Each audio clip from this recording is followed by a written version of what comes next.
Okay, तो ध्यान से सुनिएगा। कल हम लोगों ने ब्रांच अकाउंटिंग पढ़ना स्टार्ट करा था और ब्रांच अकाउंट्स का पहला नॉर्मल क्वेश्चन किया था। आज की क्लास आगे बढ़ाते हैं और एक बार मैं रिवीजन करवा देता हूँ।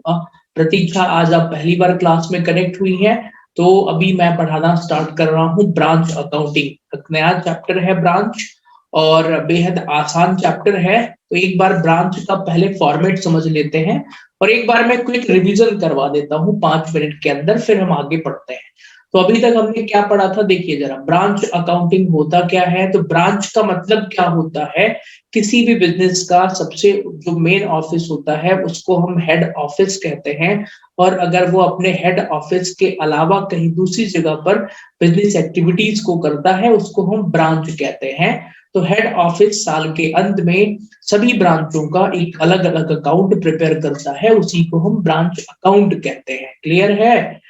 अब ब्रांच अकाउंट का फॉर्मेट कैसे बनाते हैं ये भी आप लोगों को सीखना पड़ेगा कि भाई इसका फॉर्मेट कैसे बनता है।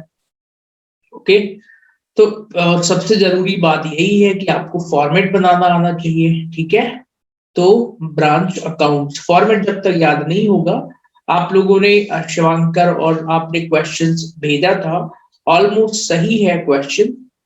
तो चलिए स्टार्ट करते हैं। एक बार मैं फॉर्मेट रिवीजन करवा देता हूं पहले। जब तक फॉर्मेट नहीं बनेगा ना, क्वेश्चन नहीं बनेगा। और अगर फॉर्मेट याद हो गया है तो फिर तो कोई दिक्कत ही नहीं है। ठीक है, so this one is branch accounting format. Okay, Shivankar, this is particulars, amount, particulars और अमाउंट। बताइए, डेबिट साइड में सबसे पहले हम क्या लिखते हैं?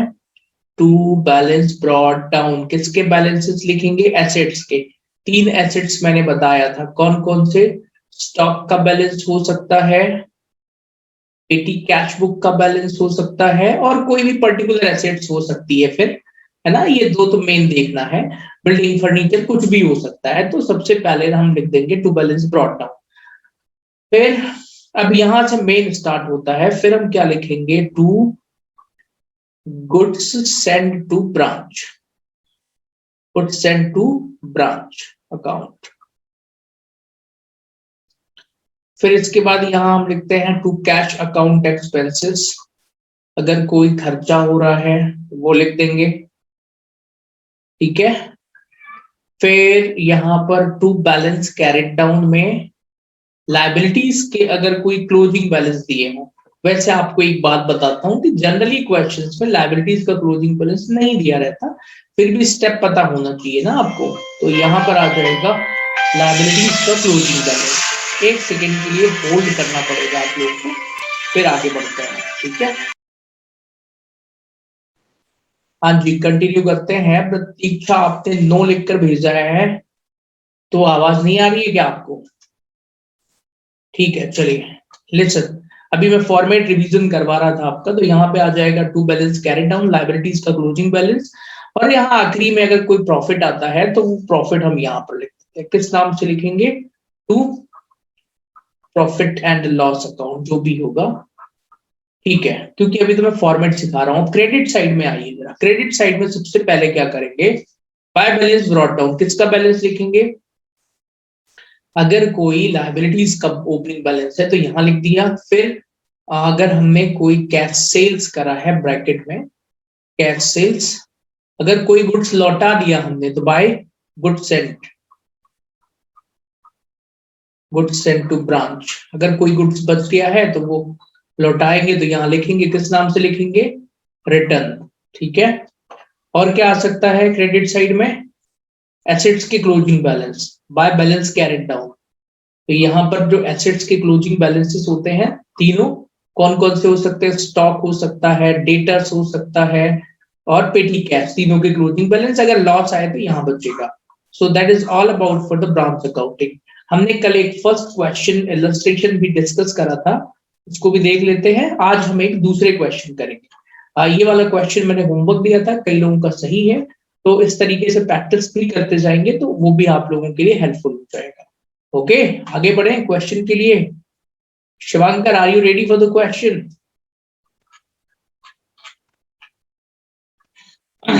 चलिए दैट्स ग्रेट, जर्नल एंट्री भी मैंने पढ़ाया था, तो हम आगे बढ़ते हैं। अब थोड़ी थोड़ी नई चीजें आएंगी अब, है ना। कैलकुलेटर आप लोगों को अलाउड है, कैलकुलेटर अपने पास रखिएगा। अभी प्रेजेंट में मेरे पास कैलकुलेटर नहीं है, लेकिन मैं भी फिर रख लिया करूंगा, ठीक है। अब आइए सेकंड क्वेश्चन रीड करते हैं। जिनके पास बुक नहीं है, स्क्रीन पर क्वेश्चन दिख जाएगा। ये पीडीएफ फाइल आप लोगों को मैं दे दूंगा, अभी शायद नहीं भेजा था, भेज दूंगा मैं। तो prepare branch account from the following particulars. अब एक चीज और ध्यान में रखना है सभी स्टूडेंट को, भाई ब्रांच अकाउंट ना बहुत सारी चीजें हैं इस मतलब चैप्टर में, लेकिन मैं आपको सही से बताऊं, पूरा आप कितना भी पढ़ लो, पेपर में क्वेश्चन नंबर 1 से लेकर के 9 के बीच की चीजें आनी है बस। पेपर में वो खतरनाक वाली चीजें नहीं आएंगी, है ना। तो सिखाने के लिए मैं 4-5 चीजें और सिखा दूंगा इसमें, बट एग्जाम में ये सिंपल क्वेश्चन आता है। अब बच्चे ब्रांच अकाउंटिंग बच्चों से क्यों नहीं बनती है, आप समझिए।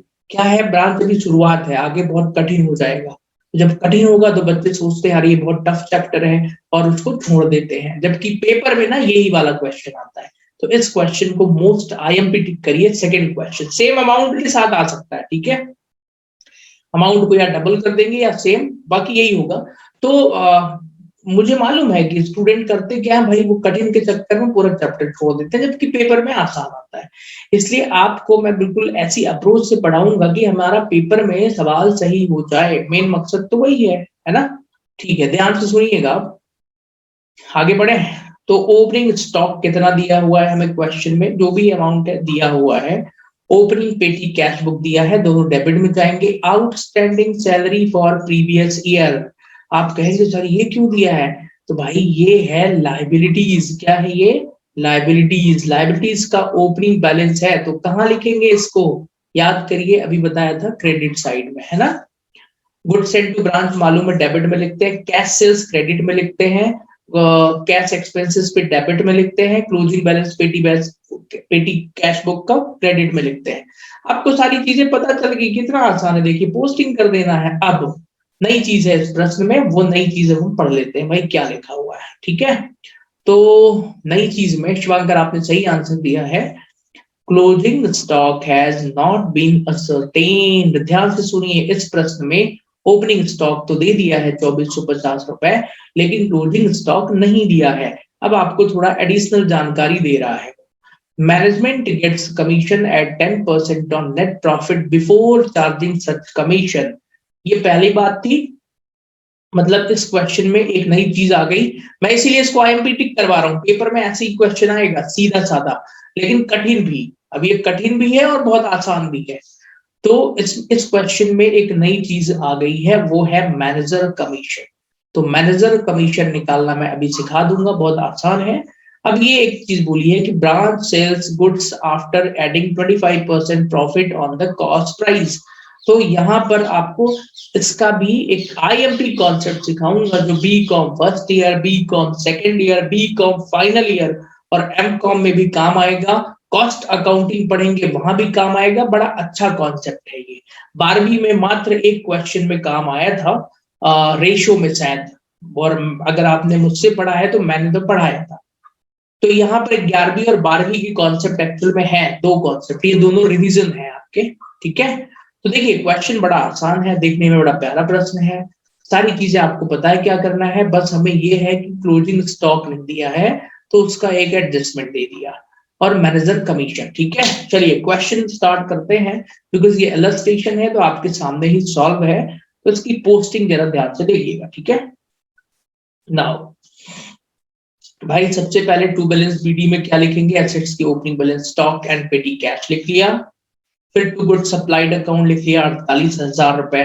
फिर टू कैश अकाउंट एक्सपेंसेस लिख लिया हमने 3750 रुपए। फिर क्रेडिट में आ जाइए तो लाइबिलिटीज का ओपनिंग बैलेंस लिख लिया हमने, आउटस्टैंडिंग।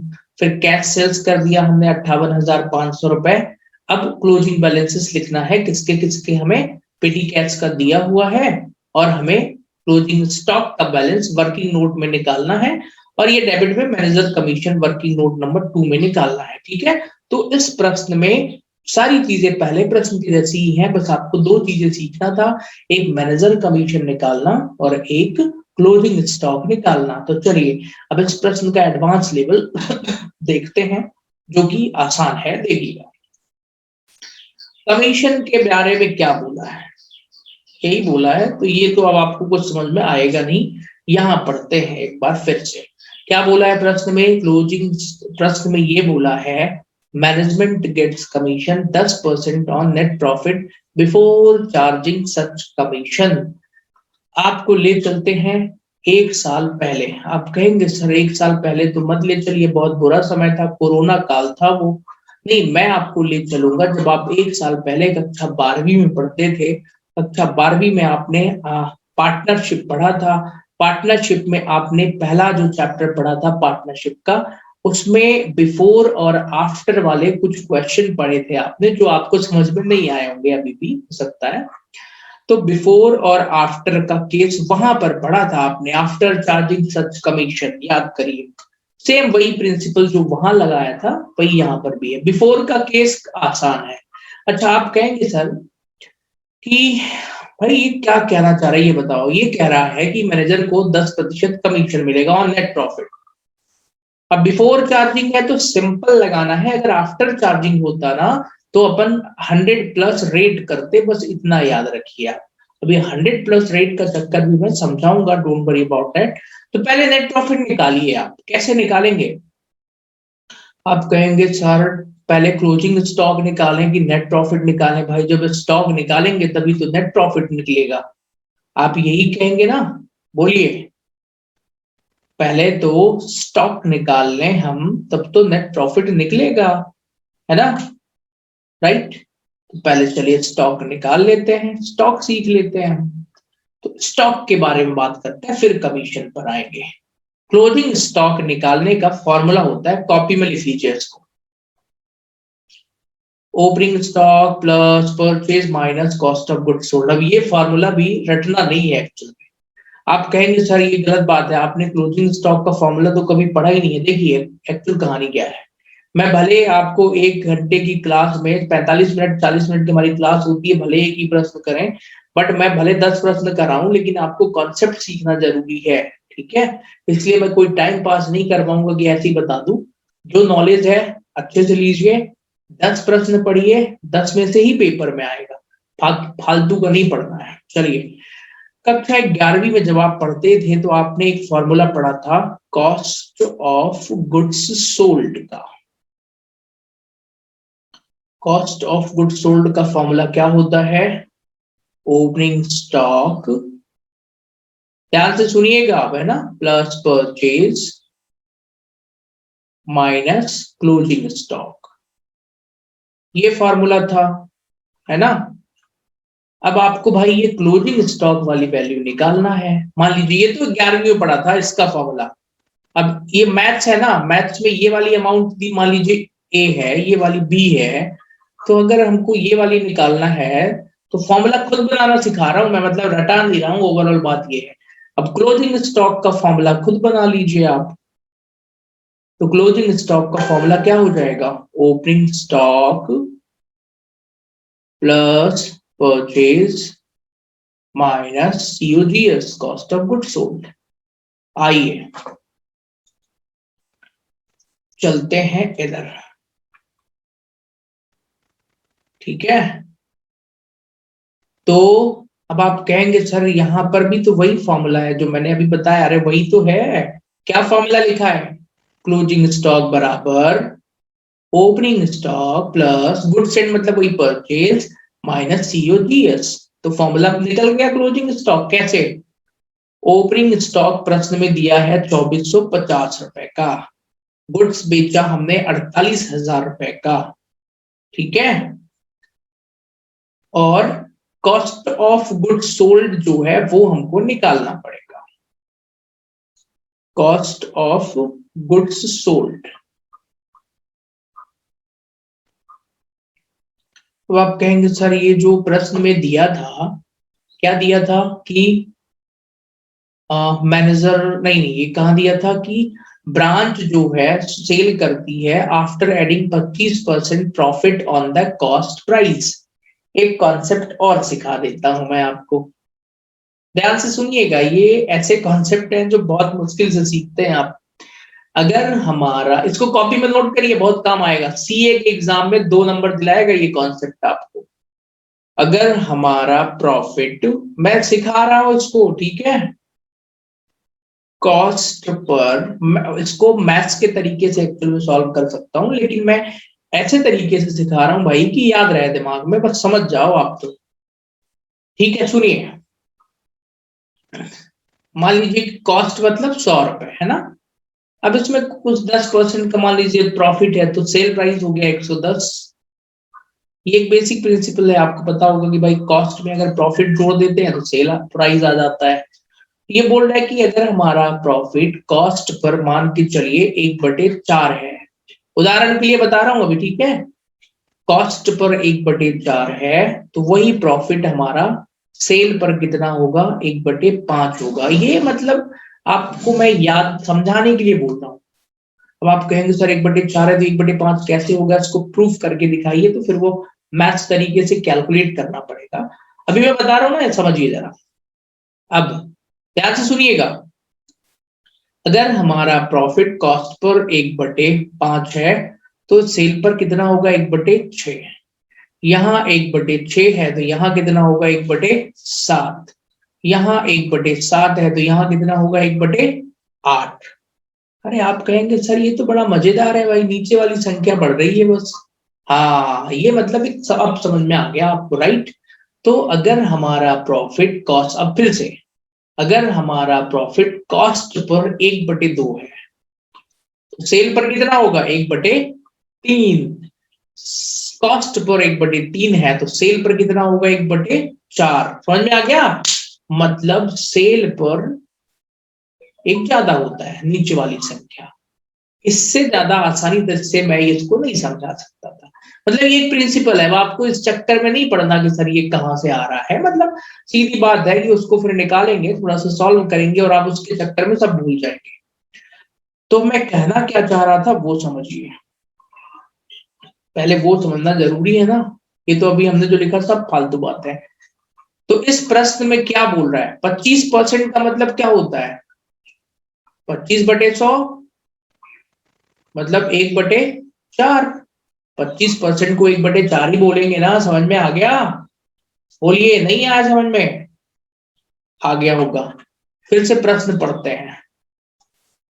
तो इसने क्या बोला है प्रश्न में कि हमारा जो प्रॉफिट है वो कितना है, branch sells goods after adding 25% profit on cost price. Cost पर हमारा प्रॉफिट कितना है, 25% है, ठीक है।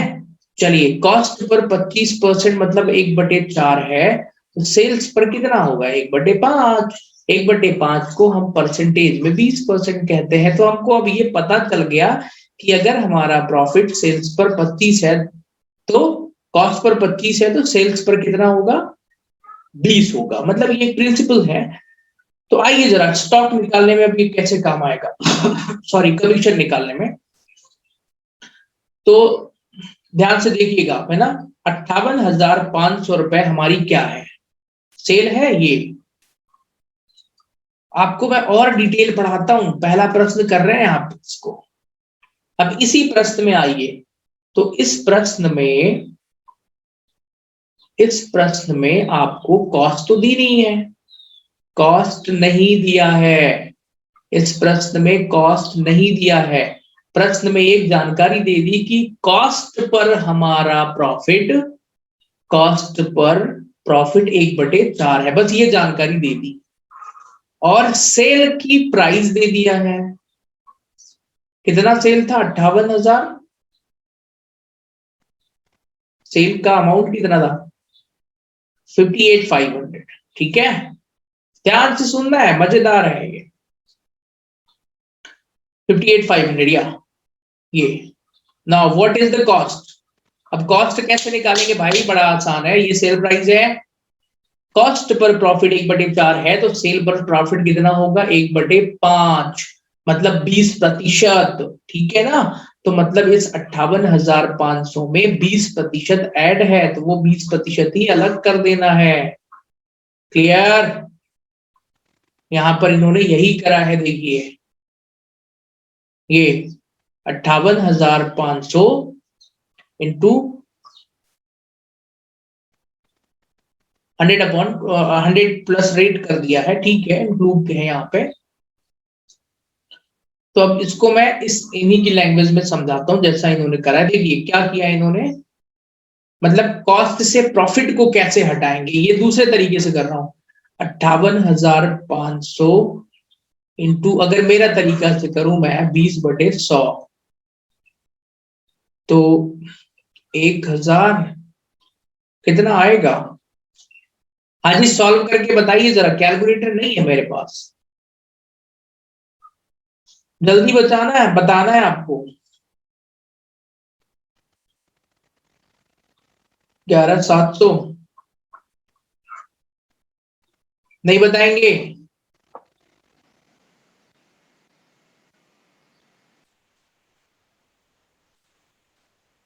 11,700 ही आएगा आप लोगों को कैलकुलेटर। अरे आप ये 125 का छोड़िए ना, अभी तो मैथ सॉल्व करिए।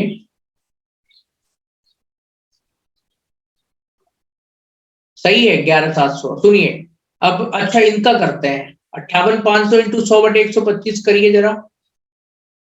58,500 इंटू 100/125, इसको सॉल्व करिए।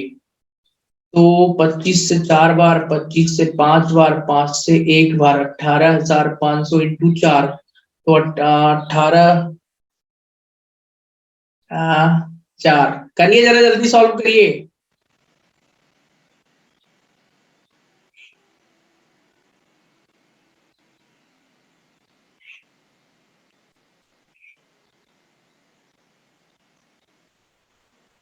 हाँ जी, कितना आ रहा है?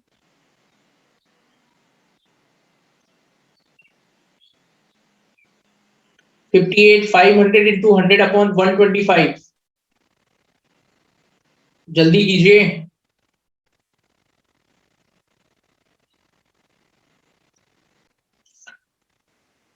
हाँ जी बोलिए, फिर से समझा देता हूं मैं एक बार, फिर से ध्यान से सुनिए। इसको हमने सॉल्व कर लिया पूरा, कैसे सॉल्व किया हमने इसको, एक बार मैं सब कुछ फिर से बता रहा हूं, ध्यान से सुनना है आप लोग, ठीक है? तो पूरा फिर से सुनिए ओवरऑल, एक बार में समझ में नहीं आएगा आपको। यहाँ पर क्या करना था, आपको निकालना था, ये कॉस्ट ऑफ गुड्स सोल्ड निकाल लिया हमने, इसको सॉल्व करेंगे तो 3,650 रुपए का क्या आ जाएगा आपका, क्लोजिंग स्टॉक आ जाएगा। ये इन्होंने क्या करा था, सेल्स इंटू 100/100 प्लस रेट।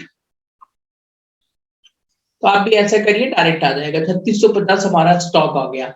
अब हमको नेट प्रॉफिट निकाल लेना है, कमीशन निकालने के लिए पहले नेट प्रॉफिट चाहिए। तो नेट प्रॉफिट कैसे निकालेंगे, इधर के सबका टोटल कर दीजिए ये, और यहां तक का सबका टोटल ले लेना है, यहां तक का। भाई ये अभी आप फिर से समझिए जरा, हमें चाहिए क्या, कमीशन। कमीशन की अमाउंट अभी भूल जाइए आप ये, तो इन चारों को घटाइए तो नेट प्रॉफिट आ जाएगा। तो इसमें से चारों को घटा देंगे तो 8,200 रुपए नेट प्रॉफिट आ जाएगा हमारा, ठीक है ना? अब 8,200 जो प्रॉफिट आया उसमें कमीशन 10% देना है, तो 8200 का 10%, 820 रुपए ये कमीशन आ गया।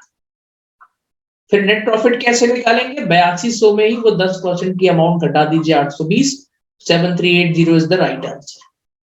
रजिस्टर में एक बार सॉल्व करिए, आ जाएगा। वो स्क्वायर नहीं लगा है, वो वर्किंग नोट है, वर्किंग नोट नंबर 2, यहाँ वर्किंग नोट नंबर 1, ये 1 और ये 2, ठीक है, वो स्क्वायर नहीं है। चलिए, आई होप आपको ये प्रश्न समझ में आ गया होगा। एंड आज के लिए भी मैं एक अच्छा सा प्रश्न आपको होमवर्क दे देता हूँ ना, सेम ऐसा ही है, करिए। जब तक खुद नहीं करेंगे ना नहीं बनेगा। और हमको ज्यादा प्रश्न नहीं करना, मैंने क्लियर बोला ना आपको, एक एक मतलब हर टॉपिक के 2-2 3-3 क्वेश्चन हम कर लेंगे। TS Grewal book new edition है, ठीक है उसके। चलिए सेकंड क्वेश्चन आपके होमवर्क है आज का, सेकंड क्वेश्चन। हाँ जी सुनिए, सेकंड वाला बहुत आसान है, इसको फोटो लीजिए, इसकी स्क्रीनशॉट ले लीजिए अभी के अभी, right now. This is your homework, question number second. ये 2 साल वाला क्वेश्चन है, दोनों साल वाला करने को थर्ड वाला भी कर सकते हैं, कोई फर्क नहीं पड़ता इससे, बस इस साल देखिए फर्क कहाँ पड़ेगा आपको, इन्वेंट्री। तो ये ओपनिंग स्टॉक, ये क्लोजिंग स्टॉक, है ना। दोनों साल के अलग अलग बनाने हैं आपको, अलग अलग प्रॉफिट भी दिया है ये। चाहे तो कर लीजिएगा, कोई वो नहीं है। अब होमवर्क नहीं दे रहा हूं, मतलब यही दोनों होमवर्क हैं, क्योंकि यहां से ना ब्रांच अकाउंट सीखना, वो मुझे ब्रांच में डेटर्स अकाउंट बनाना सिखाना पड़ेगा आपको। पेपर में branch account with debtors account वाला क्वेश्चन आएगा। हाँ, इसमें भी एडजस्टमेंट होते हैं ना, ये जो हमने मैनेजर कमीशन पढ़ा वो एडजस्टमेंट ही तो था। और देखिए मैं सही सी बता रहा हूं, ये प्रश्न है, ये वाला homework, cost plus 25%। Question number 7 is your homework. यहाँ हिंट भी दिया है वैसे, नोट करिए, स्क्रीनशॉट लीजिए। ये किताब आज भी उतनी ही प्यारी है, मुझे बड़ा अच्छा लगता है इसको सॉल्व करना। दिस इज योर होमवर्क, सब कुछ वही है, एक्सपेंसेस। स्क्रीनशॉट ले लीजिए जल्दी से।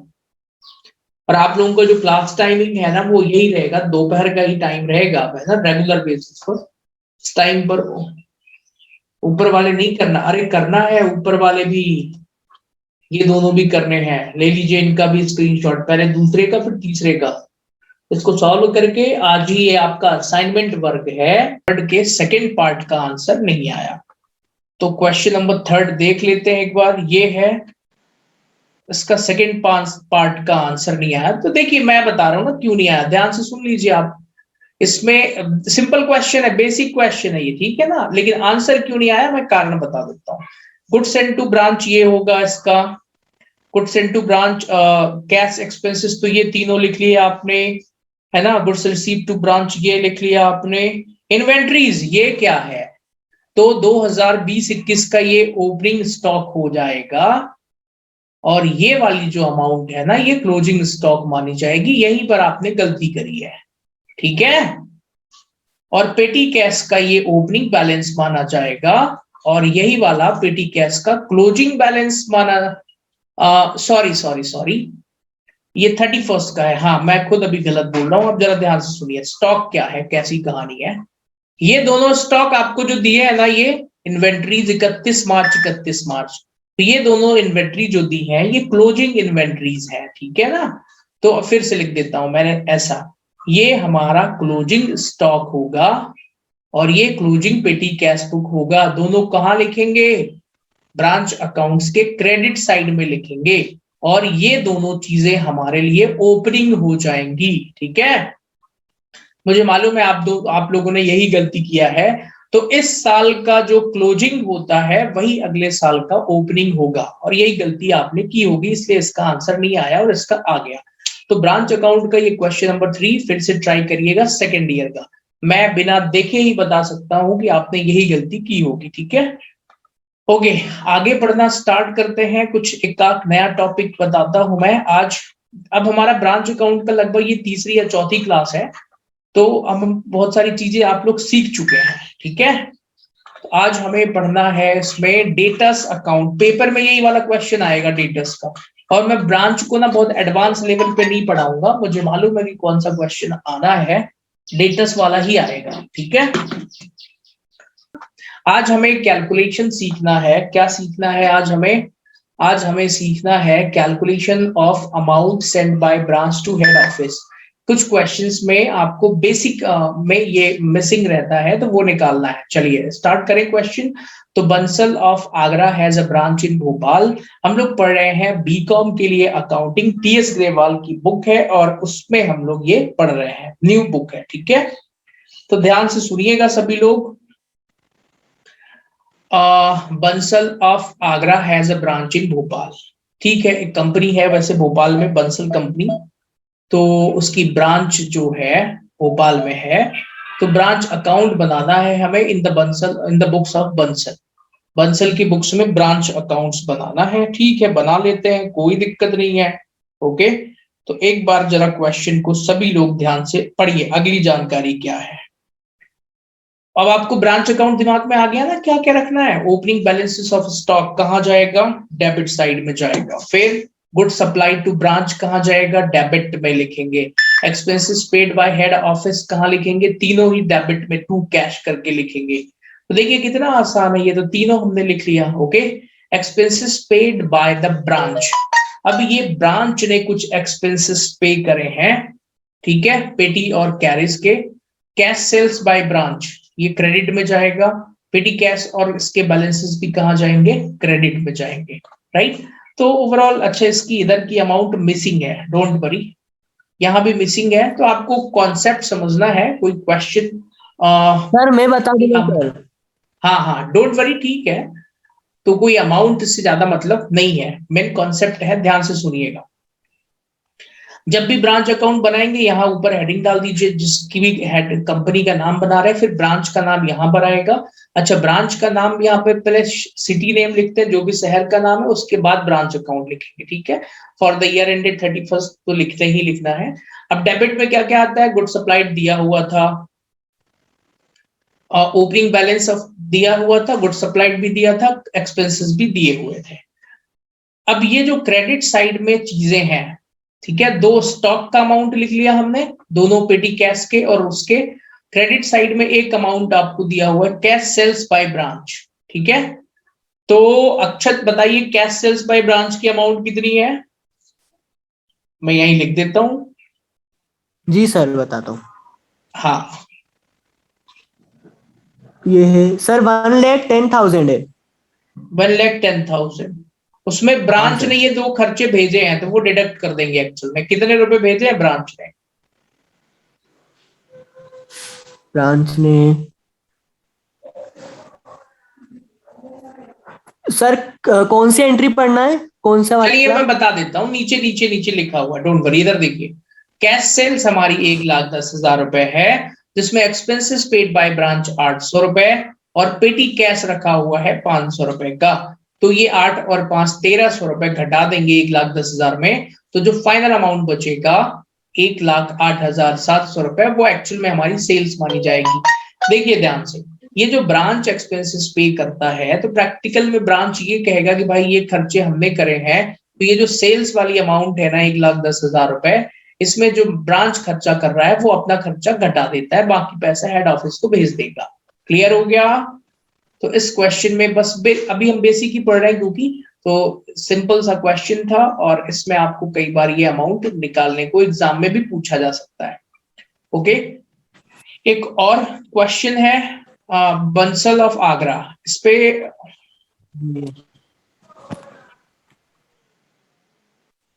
प्रीपेड एक्सपेंसेस का भी नहीं आएगा। चलिए अब आप लोगों को मैं डेटस अकाउंट बताता हूँ, डेटस अकाउंट क्यों बनाया जाता है। ये इंपॉर्टेंट क्वेश्चन है, पेपर में पूछा जाएगा, ठीक है ना, ध्यान से सुनिए। डेटस अकाउंट हम क्यों, चार चीजें निकालने के लिए बनाते हैं। अब चार चीजें कौन कौन सी हो सकती हैं भाई। सबसे पहला है ओपनिंग बैलेंस ऑफ डेटस। अगर क्वेश्चन में ओपनिंग बैलेंस ही नहीं दिया है डेटर्स का, तो हम डेटर्स अकाउंट बना के निकाल सकते हैं। तो फिर इसका अपोजिट इधर क्रेडिट साइड में क्लोजिंग बैलेंस ऑफ डेटर्स आ जाएगा।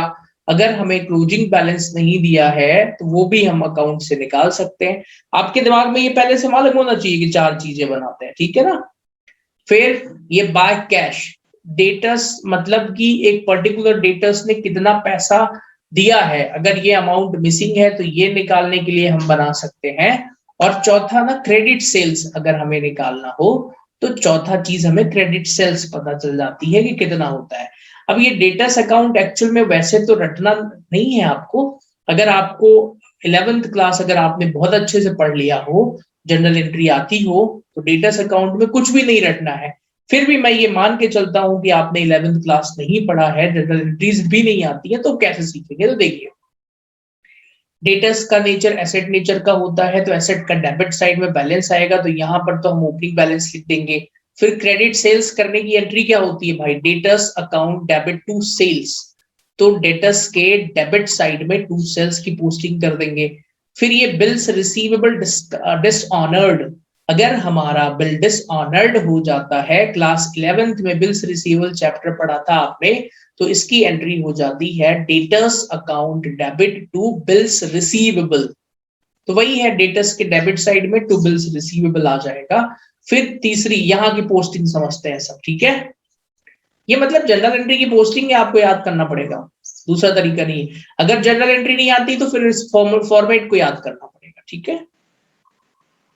मतलब आपको मालूम होना चाहिए कि कौन सी चीजें कहाँ लिखते हैं। ये जो है सेल कैश, मतलब कि ये कैश सेल्स की बात हो रही है, ठीक है। कैश रिसीव फ्रॉम डेटर्स है, ये क्या है, कैश रिसीव फ्रॉम डेटर्स। तो डेटर्स से पैसा मिला, इसकी क्या एंट्री करेंगे, cash account debit to debtors. तो डेटर्स की क्रेडिट साइड में लेजर पढ़ाया था ना मैंने, डेटर्स की क्रेडिट साइड में बाय कैश आ जाएगा। ये रिटर्न इनवर्ड्स मतलब सेल्स रिटर्न होता है, तो सेल्स रिटर्न यहाँ क्रेडिट में आ जाएगा।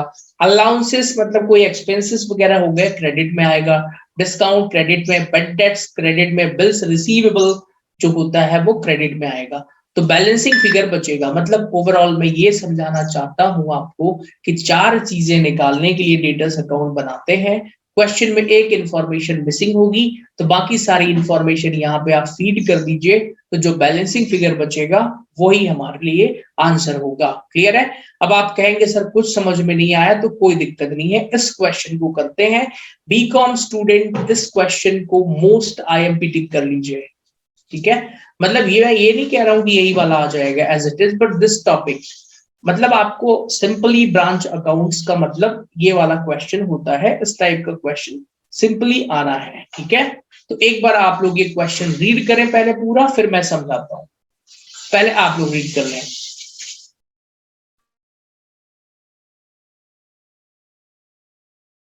On, yes. चलिए एक बार फिर से इसको ध्यान से समझिएगा, बहुत अच्छा क्वेश्चन है, इसको हम सॉल्व करते हैं, ठीक है। तो इसमें क्या क्या दिया हुआ है, स्वदेशी company has its head office at Kanpur. मतलब एक कंपनी है, इसका हेड ऑफिस कानपुर में है और इसकी ब्रांच है इटावा में। The branch sells for cash as well as credit. मतलब ये कैश और क्रेडिट दोनों में बेचती है ब्रांच। मैंने पढ़ाया था ना आपको, ब्रांच डिपेंडेंट और इंडिपेंडेंट ब्रांच थ्योरी में पढ़ाया था।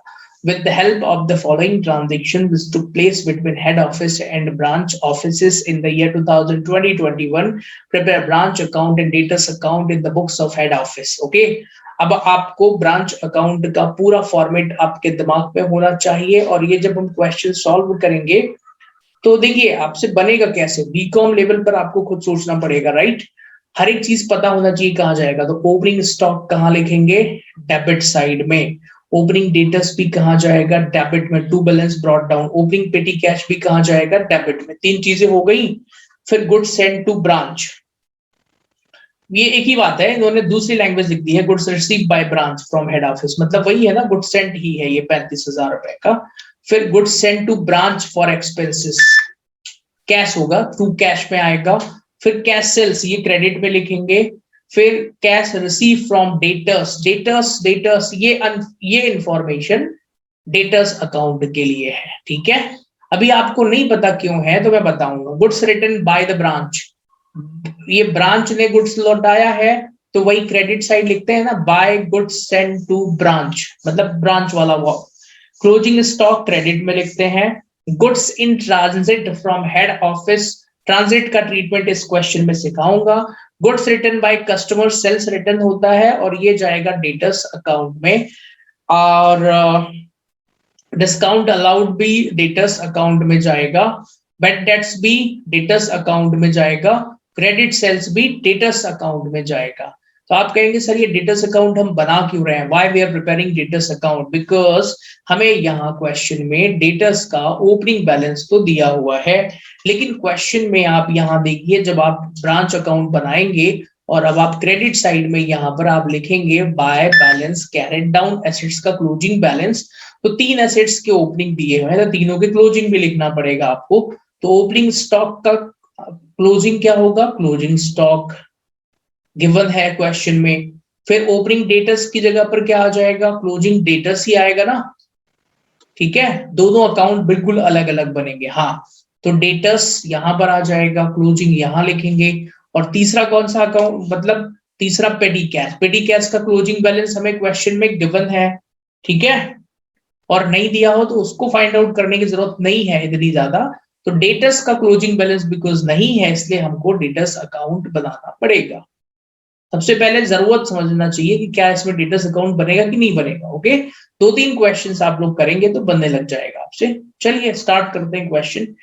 ब्रांच अकाउंट को पहले शुरू कर देते हैं, सारी इंफॉर्मेशन ब्रांच अकाउंट में लिख देते हैं, डेटर्स अकाउंट वाली चीजें बाद में करेंगे, या आप पहले डेटर्स बना लीजिए, आपकी मर्जी है, ठीक है। तो वैसे एग्जाम में क्या करना है आपको, एग्जाम में जब आप क्वेश्चन करेंगे तो पहले ब्रांच अकाउंट का फॉर्मेट खींचना है, तो पहले वाले पेज में तो पूरा ही आ जाएगा, अगले पेज में आपको ब्रांच अकाउंट बनाना है। एक्चुअल में this is not a part of main solution, ये वर्किंग नोट है। क्या है ये? Working note. तो पहले हम वर्किंग नोट तो नहीं दिखा सकते हैं ना, पहले हमें मेन सॉल्यूशन दिखाना पड़ेगा, ब्रांच अकाउंट, ठीक है। चलिए ब्रांच अकाउंटिंग स्टार्ट करते हैं। ये क्वेश्चन भी बहुत आसान है। क्या है ये? It's very simple. Why it is simple? Because ये बेसिक है, एडवांस नहीं है कुछ भी इसमें, एवरीथिंग इज द बेसिक। सिर्फ डेटर्स अकाउंट एडवांस है, और एग्जाम में ऐसे क्वेश्चन बीकॉम लेवल पर 100% पूछे जाते हैं, ठीक है। कई बार मैंने देखा है डेटर्स, सिंपल सा क्वेश्चन आएगा आपको बीकॉम में, मतलब एडवांस बुकों में रहता है बट एग्जाम में नहीं आता ऐसा। इवन एमकॉम में भी इसी टाइप के क्वेश्चंस पूछे जाते हैं, सिंपल ब्रांच अकाउंटिंग। और आई हैव डन, मैंने डबल एमकॉम किया हुआ है, ठीक है ना, अकाउंटिंग में। तो मैंने तो एमकॉम के मैनेजमेंट से भी किया है, फाइनेंस से भी किया है, और दोनों जगहों पर अकाउंट रहती है, दोनों जगहों पर पेपर दिए हैं मैंने, ठीक है। तो मुझे मालूम है। सीए में भी है ब्रांच अकाउंटिंग, वहां पर भी है। इवन मैं सीएस का भी, मेरा एग्जीक्यूटिव का पेपर निकला, क्लियर है, वहां पर भी ब्रांच अकाउंटिंग है। ओके, तो मैंने बहुत पेपर दिए हैं। और even in the CA also, और सीएस में भी, हालांकि वहां पर इस तरीके के तो नहीं आते हैं इतना आसान, बट समटाइम्स कई बार ऐसा हुआ है कि बहुत आसान सा क्वेश्चन आया है 8 नंबर में। तो मेरा कहने का मतलब ये है कि ब्रांच अकाउंटिंग स्टूडेंट जो है वो छोड़ देते हैं कि बहुत टफ है, पेपर में ऐसे आसान चीजें आ जाती हैं। तो आप पहले तो आसान चीजें समझिए, टफ बाद में समझेंगे, राइट। ओके, तो फॉर्मेट आपने ड्रॉ कर लिया होगा। सबसे पहले हेड ऑफिस, ठीक है, Etawah branch for the year ended. Debit में अब आपको पता चल गया ना क्या क्या आता है, मैंने पढ़ाया है। सबसे पहले एसेट्स के ओपनिंग बैलेंस तो 3 गिवन है, तीनों को लिख दिया हमने। फिर to goods supplied to branch account, इसमें जो गुड्स बेचते हैं वो आएगा। फिर ब्रांच को हमने जो खर्चा एक्सपेंसेस भेजा वो आएगा। अब क्रेडिट साइड में आ जाइए। तो क्रेडिट साइड में बाय कैश अकाउंट में क्या क्या आता है, 2 चीजें आती है यहाँ पर, 2। आप कहेंगे सर अभी तो 2 नहीं आती थी। भाई आती है। एक, ब्रांच अगर कैश सेल्स करता है तो वो पैसा भी तो हमारा सेल ही माना जाएगा ना। और एक आ जाएगा अमाउंट रिसीव फ्रॉम डेटर्स। आप कहेंगे सर ये अमाउंट रिसीव फ्रॉम डेटर्स है क्या? आप कहेंगे सर हमें तो नहीं पता, हमको समझाइए। तो मैंने बोला ना आपको कि मैं आपको भले एक दिन में 1 ही 2 क्वेश्चन कराऊं, लेकिन जो चीज पढ़ाऊंगा वो अच्छे से पढ़ा दूंगा। आइए, मान लीजिए डेटर्स होता क्या है। देखिए मुझे मालूम है, जब मैं एक स्टूडेंट भी रहा हूँ, उसके बाद मैं एक अकाउंटेंट भी रहा हूँ। अभी चार्टर्ड बस नहीं बना हुआ है, चार्टर्ड अकाउंटेंट है ना, अकाउंटेंट तो मैं हूँ ही। मैंने अकाउंटिंग भी किया है practically, chartered accountant yet to be, अभी बनने वाला हूँ, एक पेपर बचा है, कभी भी दे दूंगा, देखा जाएगा वो। तो मैंने रियल अकाउंटिंग भी की है, तो मैं दोनों एंगल से सोचता हूँ, एक स्टूडेंट के एंगल से भी और एक अकाउंटेंट के एंगल से भी। सुनिए, मैं अपना ही एग्जांपल बताता हूँ, दूसरे का क्यों बताऊं। जब मैंने बीकॉम कर लिया, ग्रेजुएट हो गया भाई, सीए में एडमिशन भी ले लिया, सीए में आर्टिकलशिप करने के लिए गया, फर्स्ट टाइम जब 15-20 दिन ऑफिस में हो गए, ये जो डेटर्स क्रेडिटर्स ये सब पढ़ते हैं वहां, तो रियल लाइफ में मिलने लगे ऐसा। अब ध्यान से सुनिए कितना डिफरेंस होता है। मैं तो भाई एक बीकॉम का स्टूडेंट था, कभी इतने अच्छे लेवल पे पढ़ा नहीं कि कोई प्रैक्टिकली काम सिखाए, बस यही जैसा सभी स्टूडेंट पढ़ते हैं। अब ऑफिस में तो सर ने बोला चलो बेटा डेटर्स की फाइल लेकर के आओ जरा। मैंने कहा डेटर्स तो बुक में होता है, यहाँ कैसे मिलेगा? उन्होंने डेटर्स की फाइल मंगाई। तो भाई ये डेटर होता क्या, सुनिए, सीधी सीधी बात है, जिसको हम उधार माल बेचते हैं। कौन होता है ये? जिसको हम, मतलब बिजनेस, तो जिसको बिजनेस उधार माल बेचता है वो कौन हो जाएगा? डेटर्स। मैं आपको सही बता रहा हूं, कई लोगों को यही नहीं पता होता, ग्रेजुएट हो जाते हैं, ठीक है।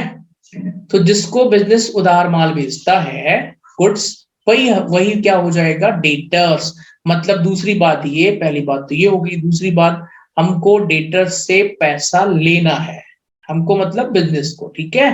अब पैसा जब हमें लेना है उससे, तो सीधी बात है कि वो हमें पैसा देगा, डेटर्स पैसा देगा ना हमें।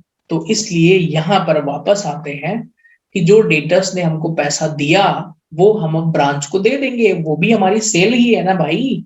तो इसलिए अमाउंट रिसीव फ्रॉम डेटर्स वो भी यहाँ पर कैश सेल्स वाले कॉलम में रिकॉर्ड करेंगे, क्योंकि इतना पैसा हमको मिल चुका है। अच्छा, आप कहेंगे सर ये डेटर्स का क्लोजिंग बैलेंस यहाँ क्यों लिखते हैं? फिर भाई आप समझिए, जितना डेटर्स का पैसा नहीं मिला ना, वो उधार है, अभी वो लेना है, भविष्य में मिलेगा, इसलिए हमारी एसेट है वो। अंडरस्टैंड? ओके। तो ओवरऑल ये हो गया पहली स्टेप, कैश सेल्स। फिर गुड सप्लाइड टू ब्रांच में ये क्या है, ये रिटर्न वाली अमाउंट है, ये लिखते हैं। फिर ये एसेट्स के क्लोजिंग बैलेंस, ठीक है। अब गुड्स इन ट्रांजिट क्या होता है? गुड्स इन ट्रांजिट का मतलब यहां से एसेट का क्लोजिंग बैलेंस है, चार चीजें हैं। गुड्स इन ट्रांजिट मतलब रास्ते में गुड्स है अभी, तो भाई वो एक तरीके से स्टॉक ही हो गया ना, रास्ते में है तो उसको यहीं पर लिख देंगे, ठीक है। गुड्स इन ट्रांजिट मतलब कि रास्ते में वो माल है, ना तो हेड ऑफिस के पास है ना ही ब्रांच के पास है, तो किसी ना किसी एक को तो अपनी किताब में दिखाना पड़ेगा। तो ब्रांच कह रहा है कि सर रास्ते में है, मेरे पास आ ही जाएगा, 1000 रुपए का गुड्स है, इसलिए मैं ही दिखा देता हूँ। अंडरस्टैंड? तो ये जो आखिरी में चार चीजें हैं, ये क्या है, एसेट्स के क्लोजिंग बैलेंस। अब हमें स्टॉक दिया हुआ था, पेटी कैश दिया हुआ था। अब देखिए, स्टॉक पेटी कैश दो के बैलेंस दिए, डेटर्स का बैलेंस क्वेश्चन में नहीं दिया हुआ है। आप देखिए जरा, यहां कहीं पर डेटर्स का बैलेंस दिया है क्या? नहीं दिया है। इसलिए अब हम क्या बनाएंगे, हम बनाएंगे कौन सा अकाउंट, बोलिए, लिख के बताइए। इसलिए हम कौन सा अकाउंट बनाएंगे? Debtors debtors account. अकाउंट बनाएंगे। ओके, तो चलिए बनाते हैं। आई होप आपको समझ में आ रहा होगा। अब ध्यान से सुनिएगा। तो भाई कहानी ऐसी है, डेटर्स अकाउंट कक्षा 11वीं में आप लोगों ने पढ़ा था, मैं और अच्छे से याद दिलाता हूं। कक्षा 11वीं में एक चैप्टर है, बिल्कुल आखिरी में है, वो सिंगल एंट्री सिस्टम, ठीक है। सिंगल एंट्री सिस्टम में पढ़ाया जाता है। कई लोग इसको नहीं पढ़ते हैं, वो कुछ अच्छे टीचर पढ़ाते भी हैं। वहां पर डेटर्स अकाउंट पढ़ा था, नहीं आता तो वहां से सीखिए, नहीं तो यहीं से सीखिए। सुनिए, ये डेटर्स अकाउंट आगे भी काम आएगा, इसलिए ध्यान से पढ़ना है। डेटर्स एसेट होता है, सबसे पहले क्या लिखेंगे, डेबिट में ओपनिंग बैलेंस, फिर क्रेडिट सेल्स, दो चीजें यहां आती हैं जनरली, ठीक है।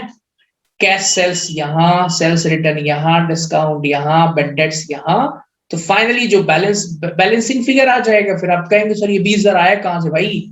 अरे इधर का टोटल 35, इसमें से सबको घटा दिया, तो this is the finally balancing figure that is known as by balance carried down, and this amount should be written in branch account here.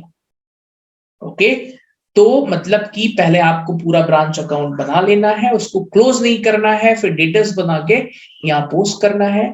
और सुनिए, ये कोई कठिन क्वेश्चन नहीं है, ठीक है ना, अभी तो शुरुआत है, ऐसे बहुत सारे क्वेश्चंस आएंगे।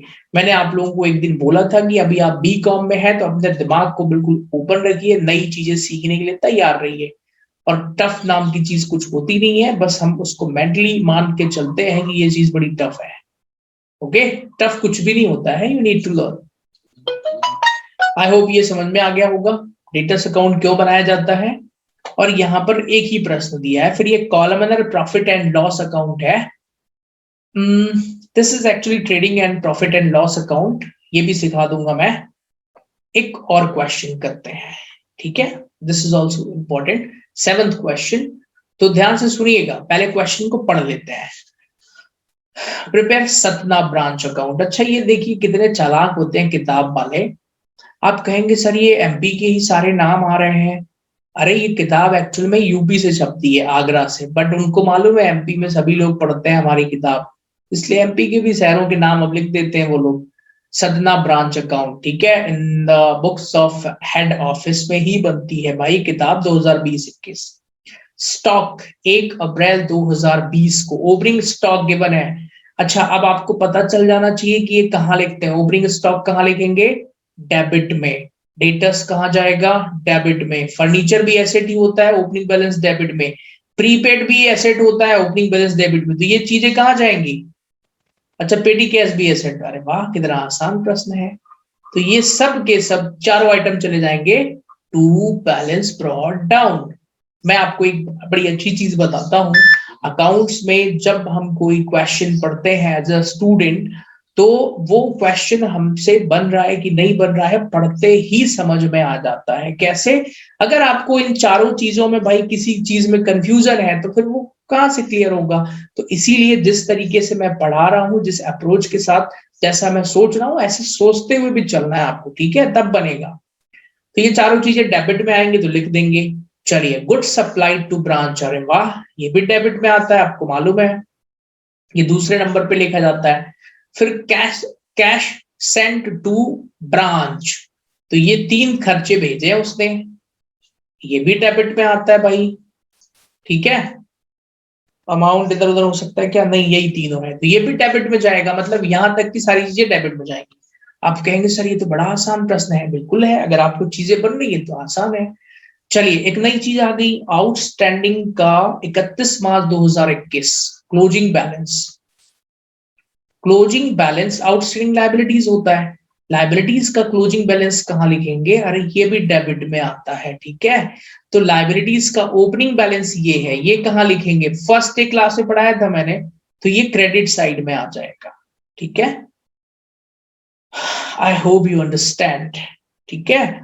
तो इसको लायबिलिटीज को किस नाम से लिखेंगे?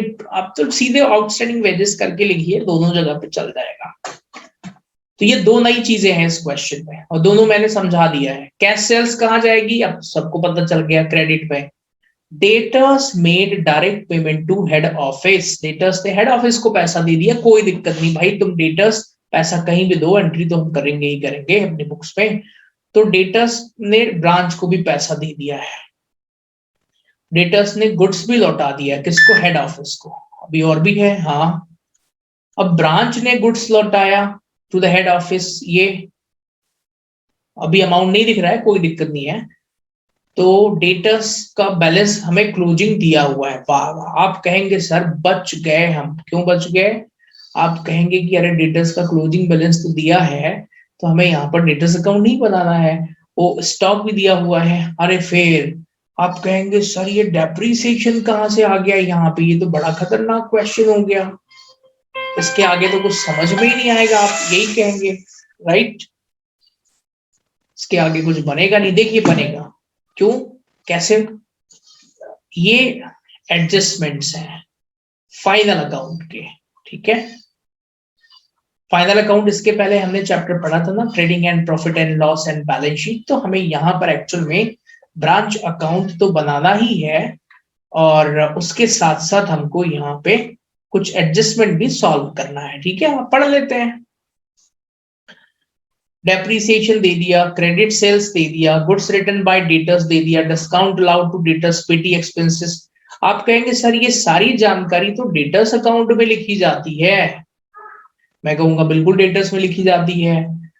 फिर आगे एक चीज और है, goods of 1800 were destroyed by fire, insurance company admitted the claim and 1200 रुपए का गुड्स उसने दे दिया है, branch remitted necessary cash to the head office. बहुत खतरनाक क्वेश्चन है भाई, खतरनाक नहीं है, यहां से बन गया थोड़ा सा, ये एडजस्टमेंट है छोटा सा, कि देखिए 1800 रुपए का गुड्स हमारा लॉस हो गया, जिस पर कंपनी ने 1200 रुपए का क्लेम स्वीकार कर लिया है।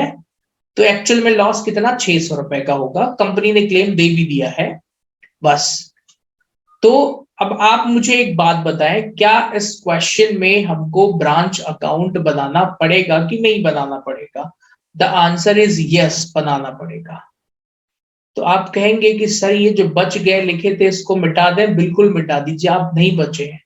ब्रांच अकाउंट क्यों बनाना पड़ेगा? मैंने बोला था ना अभी, सॉरी, ये स्टॉक अकाउंट, डेटर्स अकाउंट, क्योंकि यहां पर ये क्या लिखा है, ये सारा डेटा दिया हुआ है आपको, पहली बात तो, है ना?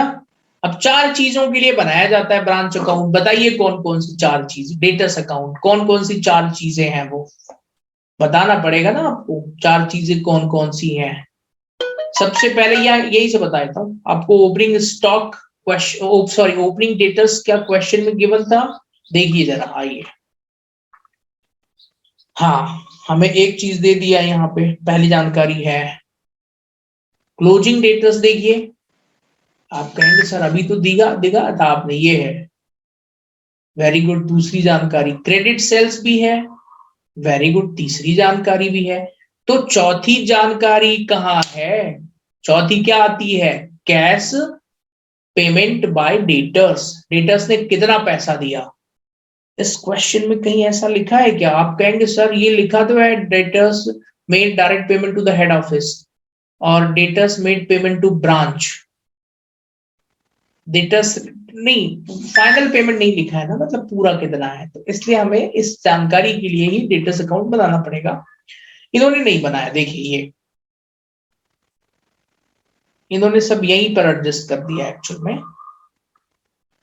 कैसे, कैसे 63,000 रुपए की हुई, डेटर्स से 4,000 रुपए मिले, amount receive direct from debtors और अमाउंट रिसीव फ्रॉम डेटर्स 3,000 रुपए। तो इन सबको फाइनल एडजस्ट कर देंगे तो यहाँ पर ये अमाउंट आ जाएगी। Okay, closing balance 9,000 was given. अब ये कुछ अमाउंट यहाँ पर एक्चुअल मिसिंग है, आपके पास बुक होगी तो उससे आप अच्छे से तैयार करिएगा। अक्षत के पास किताब है तो अक्षत आप अगली बार जब पीडीएफ भेजेंगे ना तो और अच्छे से भेजिएगा, मैं बताऊंगा एक तरीका, डोंट वरी। तो ये क्वेश्चन आ गया समझ में सभी को, सॉल्व कीजिएगा, बिकॉज यहाँ पे क्वेश्चन क्लियर नहीं है तो मैं इतने क्लियरिटी के साथ अभी नहीं करवा सकता। इस क्लास का टाइम भी होने वाला है। अब ध्यान से सुनिए, मैं आपको एक चीज और बता रहा हूँ। अभी हम कल से नया कॉन्सेप्ट पढ़ेंगे इसी में, ठीक है। मतलब अभी हमने बेसिक ब्रांच अकाउंटिंग खत्म हो गया है हमारा। जो ही ध्यान से सुनिएगा, सभी लोग रिवीजन करके आइएगा। अब हम ब्रांच अकाउंटिंग पढ़ेंगे एट इनवॉइस प्राइस पर। इनवॉइस प्राइस मतलब क्या होता है सब बताऊंगा मैं। तो ब्रांच अकाउंटिंग ना हमको लगभग देखिए 1-2 हफ्ते पढ़ना पड़ेगा, तब जाके होगा, बड़ा चैप्टर है बहुत। और कल ब्रांच ये वाला पढ़ लेंगे, फिर एक प्रॉफिट एंड लॉस का करा दूंगा, एक फाइनल अकाउंट मेथड भी सिखा दूंगा कैसे होता है इसमें। Okay, so thanks for connecting everyone, see you tomorrow at 1 o'clock। कल 1 बजे मिलते हैं, फिर आगे पढ़ते हैं। ये वीडियो आपको यूट्यूब पर मिल जाएगा, ठीक है।